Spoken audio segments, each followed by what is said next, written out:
Into nami namhlanje izive ihalela upheka. Ndathatha ke imbiza yepapa phaa kwi-dish drainer, ndagalela amanzi epapa eketileni, ndawagalela, ndawacika, ndavalisa isiketile, ndalayita iketile yam. Abila ke amanzi. Athe esabila njalo, ndathatha imbiza yenyama phaa enantsikeni ekhabhathini estendini.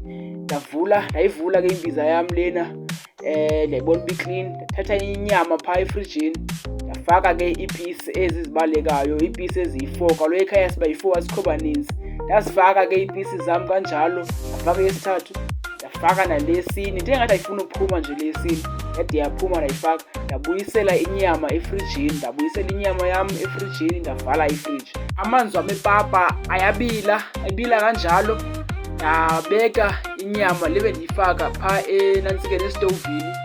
Ndifuna uba ke ngoku ndibilise amanzi enyama, ndawagalela. Egqibobila nje kanjalo ndawagalela ukuze angathathi ixesha ubila, yabo uyandilibazisa. Abila amanzi am epapa for ebila kanjalo, andathatha xesha. Ndagalela umilimili phaa kuyo, amanzi angabilayo ndawagalela umilimili efowunini, ndawugalela. Kaloku mandithanda ipapa eqinileyo, ndifuna uqina nam, ndiyaxoka. Ndazamisa ke nto yakuthi ke, ndazamisa ipapa yam. Ndifuna ukwenzela le kuthiwa si-stiff papa, qha ke esiqinileyo zange ndasibona nani, ndiyaxoka bafethu mani. Ndazamisa ipapa yam kanjalo, ndayizamisa uba vele.